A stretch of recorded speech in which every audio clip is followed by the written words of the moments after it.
Now the best part over here, if I add couple of more columns over here, okay, and I'll go here, right, and let's say theme, I want to change this theme, right? So I can simply choose any one theme and I can show you the dashboard, how the dashboard will look like. Okay, now what exactly it consists? It consists your colors, it consists your font, and also the effect whatever you have applied so far, right? That's how the Excel works over here, folks. Okay, if in case you want to change this color with this, you can simply use this as well. Okay, let me just hide this so you can see this entire dashboard view over here, folks. Cool. And again here I'll go to the page layout. I'll change this to different color. You can see the different color code, color patterns over here.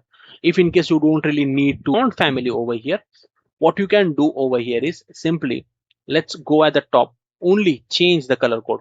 And the moment I select this, okay, let me just zoom out over here. Okay, and the moment I will change this to like this, any other color code, you will see the impact, right?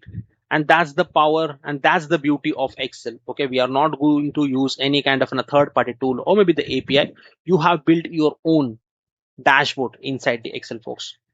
Okay, congratulations, you have successfully built a fully automated financial dashboard in Excel from scratch. Throughout this tutorial, we have transformed raw transactions data into a meaningful insights using the Excel tables, structured reference, sum ifs, formulas, pivot tables, pivot charts, slicers, and interactive dashboard layout. Whatever dashboard layout we have prepared over here, right?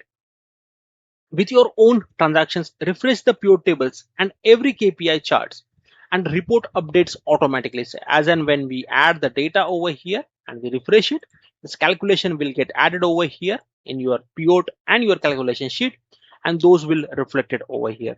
Okay, I hope this project help you to understand not just how to build the dashboard, but also why each step matters in real business reporting workflow.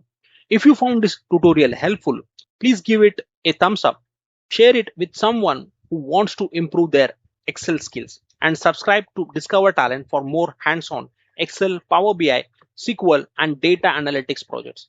Thank you for watching. I will see you in the next tutorial. Happy learning.